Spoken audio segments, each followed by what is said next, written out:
Amara Tan stepped off the rattling bus onto the gritty shoulder of a deserted highway, the air tinged with the crisp chill of early autumn. A tall chain-link fence separated her from an old gravel lot, where lights from the midnight carnival sparkled against the darkening sky. Neon bulbs flickered in swirling patterns around towering rides, the mechanical groans of rusted steel mixing with the joyous squeals of unsuspecting customers. Beyond the towering gates, everything was painted in an otherworldly palette of purples, reds, and golds. Signs on tall spires announced fortune-telling booths, Hall of Mirrors, and Basilio's wonders in flamboyant, curling script. A sweet yet stifling scent of cotton candy, funnel cakes, and roasted nuts danced in the air, enticing visitors to step deeper into the carnival's domain. Amara's sleek black hair fell just below her shoulders, framing her angular face. She wore a weathered leather jacket over a plain gray t-shirt and well-worn jeans, practical clothing for infiltration rather than enjoyment. With her press badge tucked safely into the pocket of her jacket, she smoothed back a stray strand of hair, brown eyes scanning the horizon for any sign of the secrets she had come here to uncover. She was a journalist who had made a name for herself by diving headlong into dangerous investigations with an almost reckless zeal. But tonight, something gnawed at her insides, a genuine sense of trepidation she rarely felt. Word had spread through the city about a rash of mysterious comatose cases coinciding with the midnight carnival's arrival. People were found slumped at bus stops, in hotels, even in their own homes, minds hollowed out like they'd willingly abandoned their bodies. Though none of the doctors had a solid lead, the rumor was that these victims had all visited the carnival just before succumbing to their strange condition. Hospital records showed no signs of physical trauma, only a terrifying absence of brain activity, as though their consciousness had vanished. As the trail of victims grew, so did Amara's conviction that something inside this carnival was feeding on unsuspecting souls. She had heard stories of people called oracle card readers, gifted individuals who used specialized decks to weave immersive pocket realms from the swirling tapestry of imagination and the spiritual plane.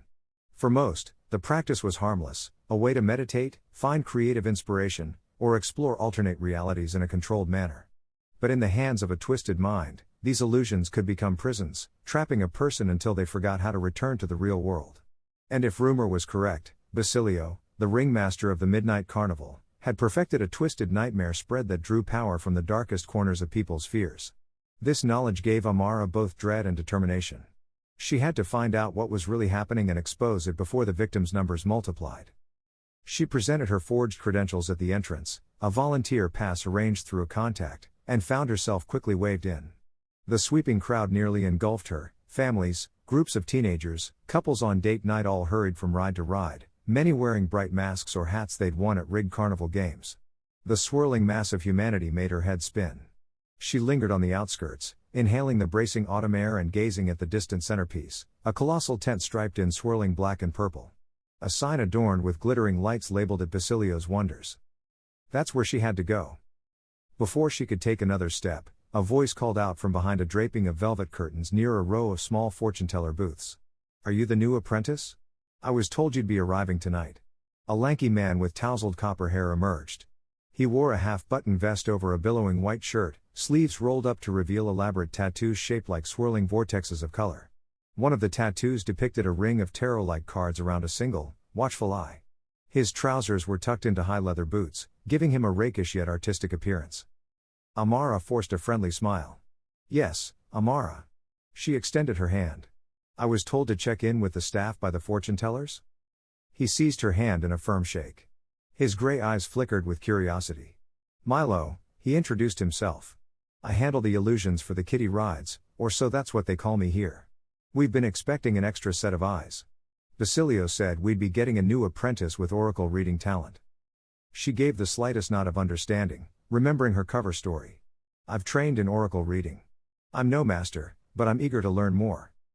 Milo grinned, though it didn't quite reach his eyes. "Well, come with me. I'll show you around and get you set up.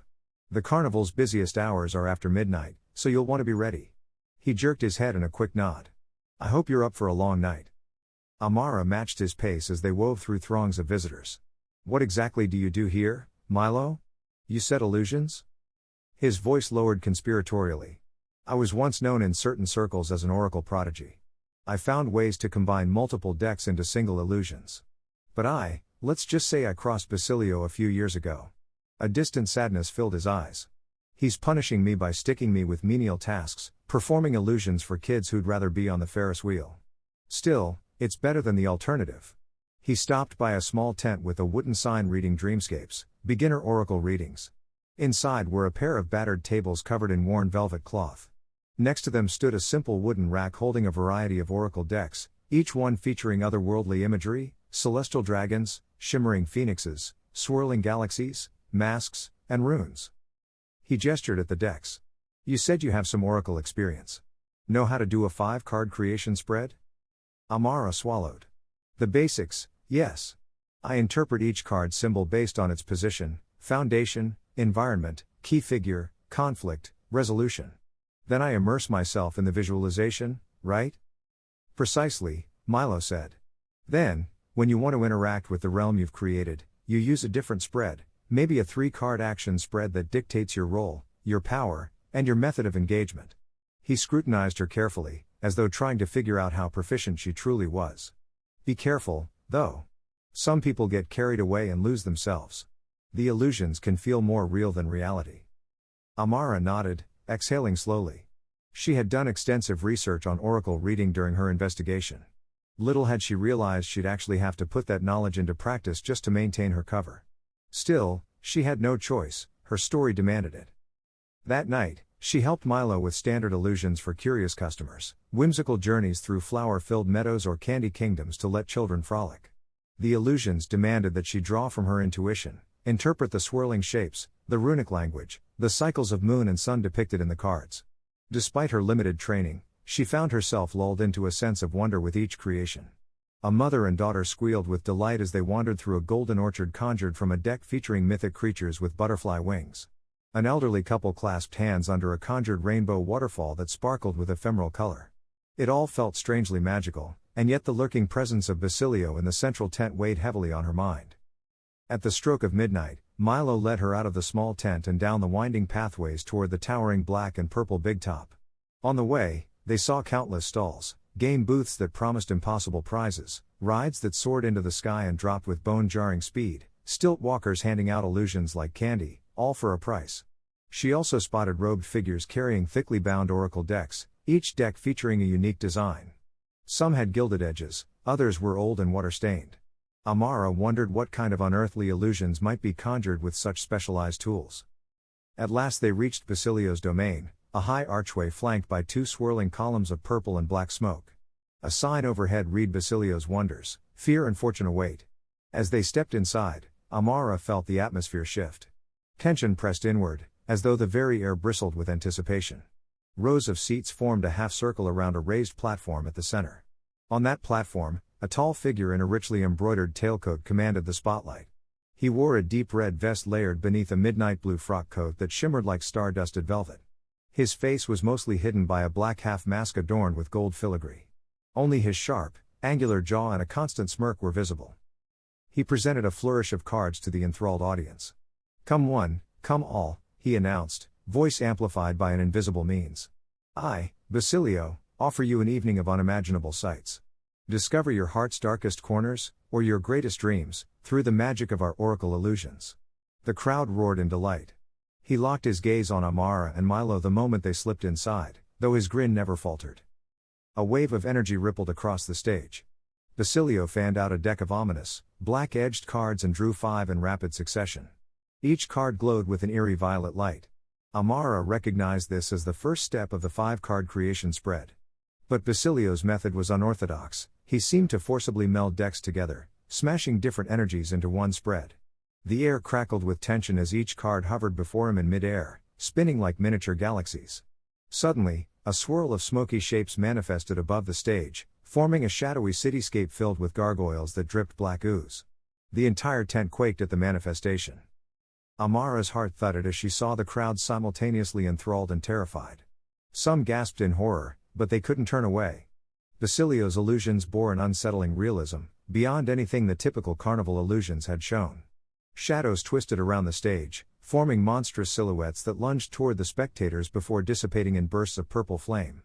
She remembered the rumors. Basilio thrived on fear. He used that terror to fortify his illusions, to trap people's consciousness in nightmares they couldn't escape. Basilio's performance concluded with a final flourish. The illusions vanished, and the crowd erupted into thunderous applause. Bowing deeply, Basilio snapped his fingers, and the cards flew back into his deck. Then, he beckoned Amara and Milo forward with a single, slim finger. "Ah, my new apprentice," Basilio said, voice smooth as silk. "Amara, yes? I've heard interesting tales of your oracle gifts." His mismatched eyes, one dark, one swirling with flecks of crimson, fixed on her. "Show me what you can do." Amara's throat constricted. She could feel the intensity of his gaze drilling through her, and every instinct shouted to run. Still, she stepped onto the stage, forcing a confident posture. She pulled her own deck from a pouch at her waist, one she'd borrowed from the Carnival stores earlier. The deck featured swirling celestial bodies and star constellations, an intricate, cosmic design. She spread the cards, choosing to perform a simple 3-card action spread. She drew the first card, the comet. The second, the guiding star. The third, the hidden moon. Interpreting on the fly, she spoke loud enough for the crowd, and Basilio, to hear. The comet signals swift transformation. The guiding star illuminates truth from the darkness. The hidden moon represents the secrets we hide from ourselves. She closed her eyes to conjure the visualization, focusing on each symbol's meaning. She allowed her consciousness to sink into the swirling cosmic tapestry. In her mind's eye, she saw shooting stars streaking across a violet sky, anchored by one brilliant star in the center. A pale moon hovered behind a cloud, quietly watching. Opening her eyes, she found that the illusions had formed on stage, dazzling to behold, if not as ominous as Basilio's. The crowd murmured in approval, and for a brief moment, she glimpsed Basilio's satisfied grin. Then Basilio flicked his wrist. "Not bad," he murmured. "Certainly elegant. But can you handle something bigger?" Before Amara could respond, Basilio produced a new deck, a hideous creation with card backs depicting twisting snakes and screaming faces. He drew 3 cards and placed them onto an ornate stand. The air grew heavy again. Shadows began to coil around Amara's cosmic illusions, tainting the stars with inky darkness. A monstrous shape emerged, a nightmare creature with a bestial face, large horns, and vicious talons. The crowd screamed in delight, thinking it was all part of the show. But Amara felt the cold grip of real terror. Panicking, she grasped for her cosmic illusions. She pulled from her deck with a fervor she had never felt before, eyes flashing. "Starfall Barrage," she cried, surprising even herself with the theatrical name. Bright comets shot from the swirling illusions, colliding with Basilio's nightmare beast in bursts of silvery light.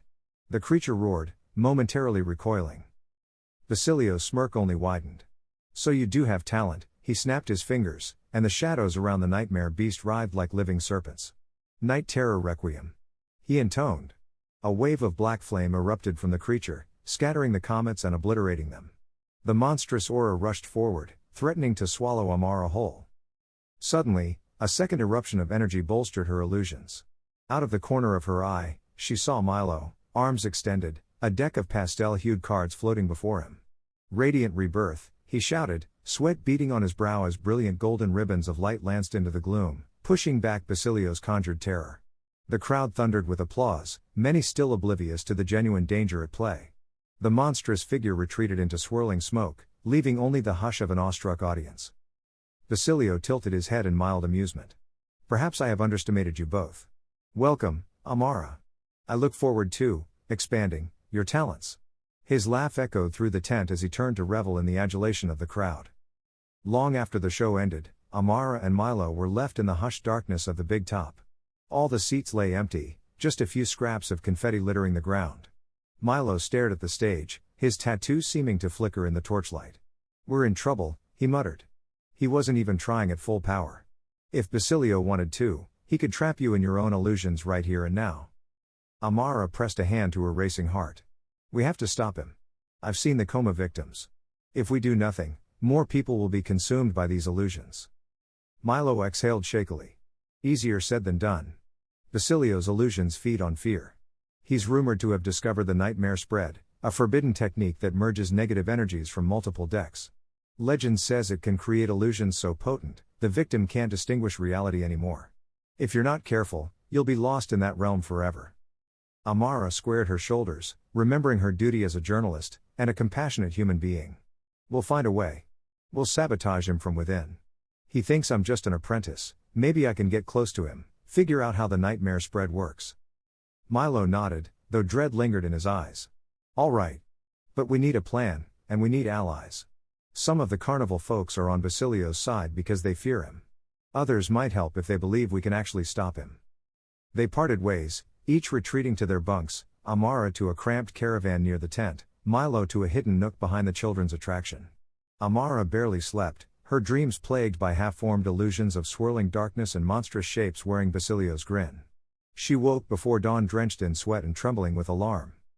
The next few days passed in a haze of cunning. Amara feigned loyalty during small illusion sessions, forging realms of whimsical fantasy for paying customers. At night, Basilio would hold his grand performance, each one more elaborate, and more menacing, than the last.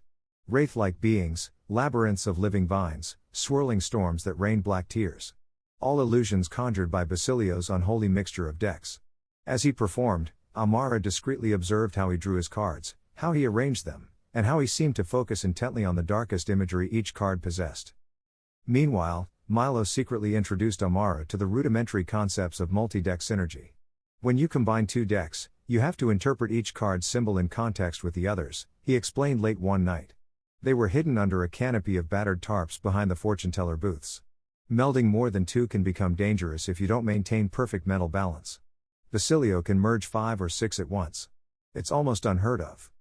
Amara furrowed her brow as she studied the deck spread around them. One displayed blossoming flowers and vibrant fields, another depicted ancient runes etched in stone, and still another featured swirling cosmic vistas. If we want to stop Basilio, we need a counter. Something that can shield us from the fear he uses as a weapon. Milo nodded gravely.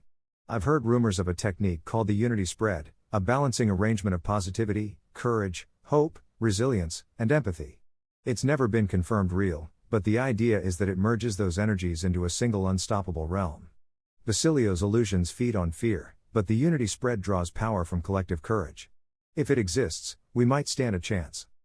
They spent hours poring over old oracle tomes, cross-referencing different card decks in an attempt to replicate this rumored spread. As days passed, Basilio's illusions began to take a darker turn. People left the carnival wide-eyed, sometimes screaming, sometimes silent. Comatose victims increased, and local hospitals couldn't keep up. Security around Basilio tightened. Robed attendants with strange symbols embroidered on their sleeves began patrolling the area around his big top. Yet Basilio's show never lost its popularity. Thrill-seekers were drawn to the spectacle of confronting their worst nightmares, as if it were no more than a roller coaster ride. They had no idea what they risked. One evening, Amara managed to follow Basilio after his performance. She trailed him into a hidden corridor behind the big top, where he entered a torchlit chamber littered with glowing runes. She peeked through a gap in the canvas, heart pounding. Inside, Basilio placed a trembling, barely conscious man onto a ring of carved stones. Drawing his cursed deck, Basilio flipped a single card depicting a twisted harlequin mask, its mouth stretched into a silent scream. The deck glowed with an inky aura. The poor man's eyes rolled back, and he collapsed.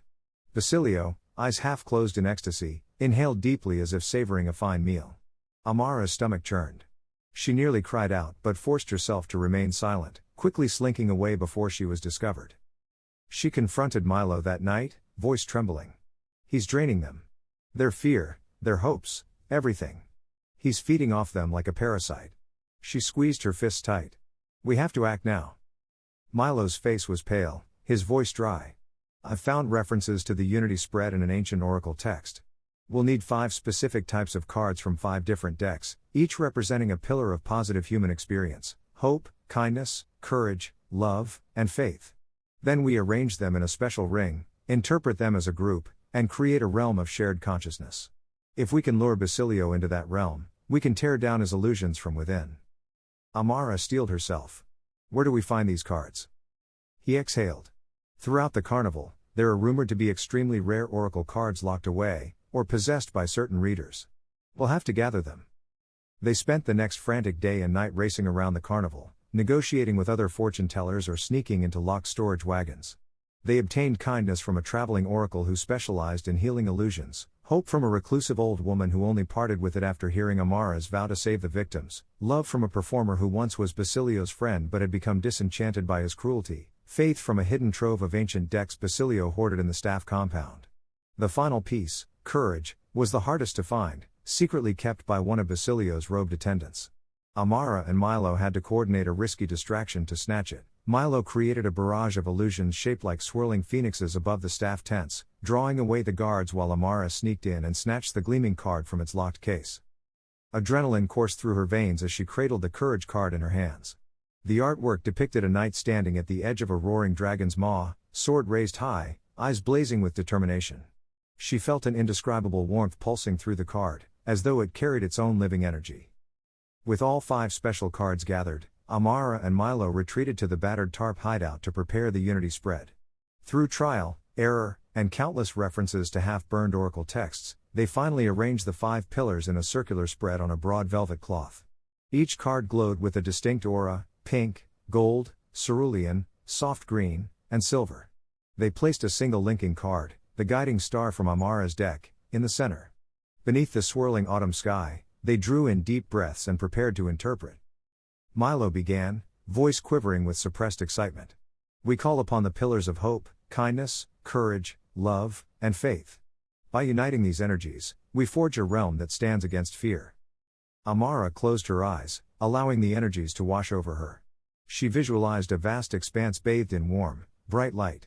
Within that realm, 5 magnificent towers spiraled upward, each radiating a different hue: the golden tower of courage, the pink tower of love, the gentle green tower of kindness, the shimmering silver tower of faith, and the sky blue tower of hope. The realm felt alive with a gentle hum, calming her trembling heart. She sensed Milo's presence beside her, saw the silhouettes of countless comatose victims gently cradled by shimmering webs of light, like guardians gently pulling them back to awareness. When she opened her eyes, the illusions shimmered around them, forming a protective cocoon. We have to confront Basilio directly, inside this realm, Amara said. We need to lure him into an illusion battle so we can destroy the nightmare spread from within. And we have to free the victims' consciousnesses before they slip away forever. The following evening, they put their plan into motion. The carnival was thrumming with people as usual, the swirl of excitement thick with the potential of illusions. Basilio conducted his show in the big top, conjuring horrors that made grown men scream. Amara and Milo waited until the peak of the performance, then burst onto the stage in the midst of the swirling illusions. Gasps and murmurs spread through the crowd. Basilio paused his conjuration of a towering demon made of glass shards. His eyes flickered with irritation and delight. Ah, my apprentice has returned, and with you, Milo, the exiled prodigy. To what do I owe this interruption? Basilio's voice rang with mocking civility. Stepping forward, Amara drew her cosmic deck. She held the 5 special cards in her other hand, brandishing them for Basilio to see. We challenge you, Basilio. We'll end this twisted nightmare spread and free the people you've trapped. Basilio let out a low, rumbling laugh. Do you really think you can face me? You've seen only a fraction of my power. He twisted his wrists, his cursed deck spinning in midair with a malignant, swirling aura. Very well. If you dare to cross into my domain, I will show you nightmares you could never fathom. In the stands, the crowd cheered, many thinking it was all part of the theatrics. The air charged with tension, electric arcs flickering across the big top supports. Basilio drew 5 cards in a blur, combining 3 different decks in one mesmerizing flourish. Nightmare spread, twilight torment, Basilio roared. Tendrils of black energy exploded from the cards, forming an immense swirling vortex overhead. Lightning crackled as the entire big top seemed to warp, the seats vanishing into swirling darkness. The audience faded into silhouettes, as if they'd been pulled into a transitional space. Amara and Milo locked eyes, nodded, and simultaneously channeled the Unity spread. Unity spread, pillars of hope, Amara cried. Piercing light incantation, Milo bellowed, adding dramatic flourish. The 5 gleaming cards shimmered, each releasing a pillar of colored light. The vortex of nightmares raged above, and the pillars of light rose to meet it. Reality bent, and in a flash, all of them, Amara, Milo, Basilio, and any nearby onlookers, were sucked into a new, colossal realm. An instant later, they were standing in a vast dreamscape, the sky torn between swirling black storm clouds and radiant beams of prismatic light. The ground under Basilio's feet stretched into a twisted carnival scene, where rusted rides stood half submerged in black tar. Meanwhile, around Amara and Milo stood those 5 shining towers from her earlier visualization, bridging the space like unwavering guardians. Echoes of voices, perhaps those of the trapped victims, drifted through the wind like distant pleas for freedom. Basilio's eyes gleamed. Fascinating. You've created a realm that can actually stand against my illusions. He lifted his arms high. But you cannot hope to maintain it once you face true horror. The nightmare spread above him, pulsed like a living heart, each beat unleashing swirling creatures that seemed assembled from the fabric of nightmares, multi-limbed beasts, shadowy wraiths, and serpentine abominations that hissed with malevolent glee. Milo and Amara sprang into action. Milo slammed a card onto an ethereal pedestal that formed before him, Radiant Phoenix Ascension. A colossal phoenix of pure light erupted, shrieking triumphantly and barreling toward the horde of nightmares. The clash shook the ground, scattering black tar like droplets of acid. Amara swiftly followed up with a cosmic barrage, Constellation Storm, Starfall Assault. Brilliant meteors rained from above, each comet trailing cosmic dust that burned away the darkness. Some illusions disintegrated, shrieking into the void. Others slithered aside, regrouping for another attack. Basilio roared with delight. He pulled a swirling blend of cards from a half-dozen decks, launching them into a swirling circle around him. Laughing Abyss Carnival, he bellowed. The ground in front of him rose, twisting into a gigantic caricature of a carnival face, its mouth yawning open to reveal rows of glinting fangs. With a sickening chuckle, it belched out a wave of black confetti that rained onto Milo's phoenix, dragging it into the carnival face's gaping maw. The phoenix screeched in pain, fragments of radiant feathers scattering as it was devoured. "No," Milo cried, pushing forward. Solar Purification Beam. He flung another card onto the pedestal, a shining orb of daylight coalesced in his palms. He fired a pillar of solar fire straight at the carnival face, searing off half its visage, which melted into puddles of tar. The phoenix, badly wounded, emerged from the maw just enough to break free. Amara took the opening. Channeling the Unity Spread's energies, she drew courage from the ring. Blinding lion's roar, she shouted, focusing every ounce of her will into the card. A golden lion materialized, roaring so powerfully that shock waves of radiant energy rippled through the air. The nightmares reeled back, momentarily stunned. Some dissolved into wisps of smoke under the lion's pure light. Basilio clenched his teeth. "You dare to challenge the illusions that define me?" He flung another cluster of twisted cards into the air. Dreadful Marionette Parade. A contingent of long-limbed dolls, each with a hollow stare, emerged from black threads, their joints creaking in unison. They swarmed around Milo and Amara, clawing with inhuman speed. Milo narrowly dodged a slicing hand, using a swift card from a wind-themed deck. "Gale Dancer's Evasion," he cried, flickering in and out of vision, his body carried by gusts of silver wind. He sliced through the marionettes with well-placed illusions of blade-like currents. Amara faced her own wave of the wooden horrors. One latched onto her arm, its jaw opening impossibly wide. Heart-hammering, she jabbed it with kindness, a bizarre but bold move. She infused the marionette with the warm energy of compassion, visualizing the wood cracking under the pressure of a gentle light. The marionette trembled, let out a static whimper, and crumpled to dust in her grasp. The act surprised even her. But Basilio wasn't finished. With a cold sneer, he flung another wave of illusions. The sky overhead split open, revealing a colossal silhouette, an amalgamation of Basilio's darkest conjurations. Towering above them, it looked like a monstrous ringmaster marionette, black fluid oozing from its eyes, wearing a twisted grin. Its voice echoed with Basilio's mocking laughter. As it reached downward with elongated, grasping hands, Amara realized that if it seized them, their minds would be swallowed whole. "Our illusions can't handle that kind of power alone," Milo shouted over the howling wind. "We have to unify the towers with everyone's belief. We have to draw on the hidden strength of the comatose victims." Amara clenched her fists around the Unity Spread. She could sense hundreds of captive consciousnesses in Basilio's illusions, those who had unwittingly become lost in nightmare realms. "We'll summon them here, into the Unity realm. We'll remind them of their own courage, their own hope." She pressed her palm against the ground. "Come forth, you who have been trapped. Recall your essence. This is the light that defies the nightmare." Milo joined in, Unity Spread, Collective Reclamation. Their voices reverberated through the swirling sky, and the 5 shining towers blazed with renewed brilliance.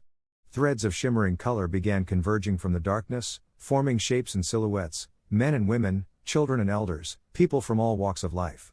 Their eyes were hazy, but as soon as the realm's warmth enveloped them, clarity began to return. They looked around in wonder, intangible forms wreathed in glowing outlines. Basilio hissed. "What are you doing?" "Those are my feeds." He thrust his cursed deck forward, attempting to reassert control. Nightmare Spread, Abyssal Chains. Ebony chains erupted from the swirling gloom, trying to ensnare the newly awakened souls. But the victims themselves cried out in unison, a surge of raw will pushing back the darkness. Their eyes shone with a determined light.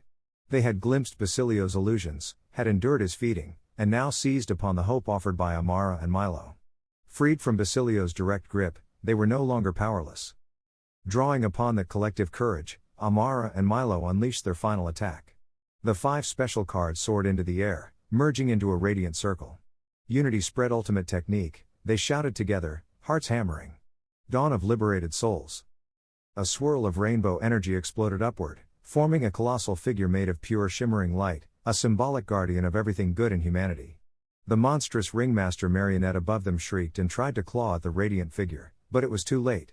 The figure of light opened its arms, releasing a surge of power that crashed into Basilio's illusions like a tidal wave of positivity. The swirling black clouds shattered, the towering creature peeled away like old paint, and the hideous carnival face collapsed into piles of ash. A soundless blast rippled through the dreamscape.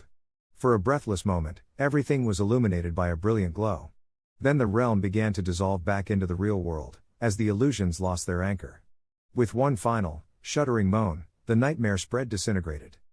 All at once, Amara found herself back inside the big top. The seats, the rafters, the swirling illusions, it all snapped back into place. The crowd had been transfixed, but now they slowly stirred as if waking from a dream.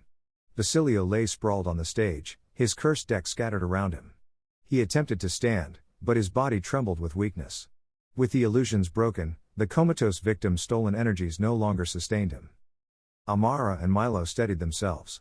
The newly freed crowd, once mere silhouettes in the illusions, stood in confusion, some sobbing, some cheering, others still trembling. A dozen robed attendants rushed toward Basilio. He lurched up, face twisted in fury, and attempted to reach for a broken piece of his cursed deck. But Milo stepped forward, leveling a glare.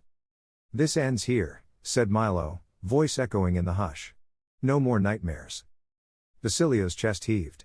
His eyes flickered, one dark, one swirling with fading crimson. For an instant, some of the onlookers saw not a monstrous ringmaster but a haunted, desperate man who had sacrificed everything to command illusions. Perhaps there was once a dreamer in him, but that was long gone. Basilio lunged with a final snarl. "You think you've won. But illusions never truly die." Amara calmly lifted her cosmic deck, summoning a faint glimmer of light. "Illusions may not die, but nightmares can be banished." She raised her free hand, voice firm. Prismatic seal. A circle of cosmic runes formed around Basilio, binding him in place. The robed attendants halted, uncertain whether to aid him or flee.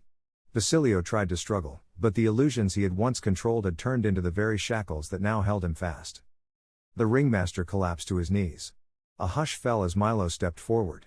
"We'll ensure the authorities handle the rest," he said softly. "No more victims." Basilio's eyes fluttered closed, his breath ragged. Perhaps he was too exhausted to fight, or perhaps some part of him saw the futility. In the days that followed, word spread quickly throughout the city, the midnight carnival had finally been exposed. Basilio was apprehended, his cursed deck confiscated. Doctors reported that many of the comatose victims stirred awake, though it would take time for their minds to fully recover.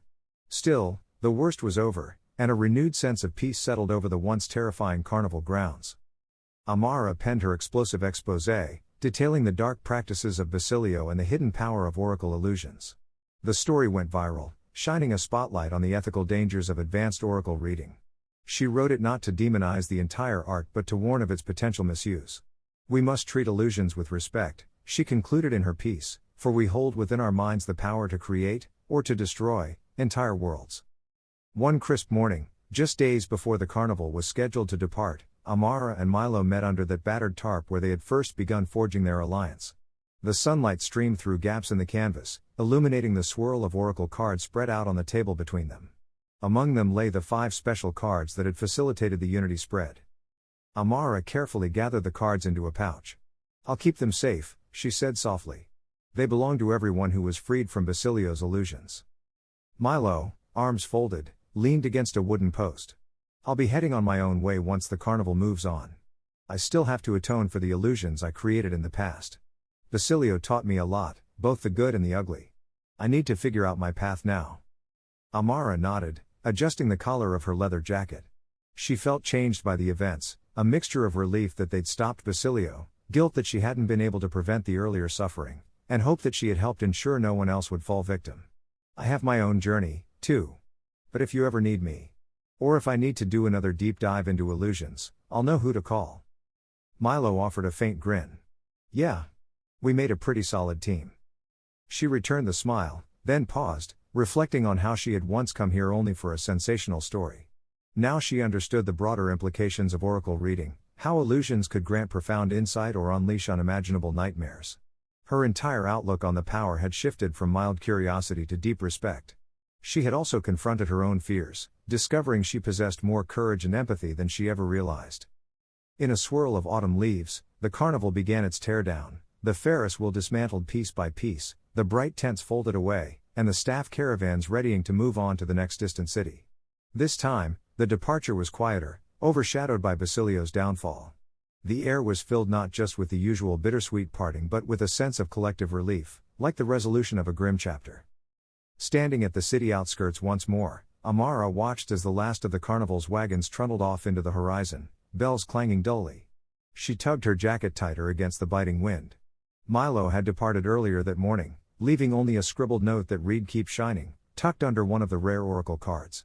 In the distance, a swirl of dust and autumn leaves obscured the caravan's final disappearance. Amara closed her eyes.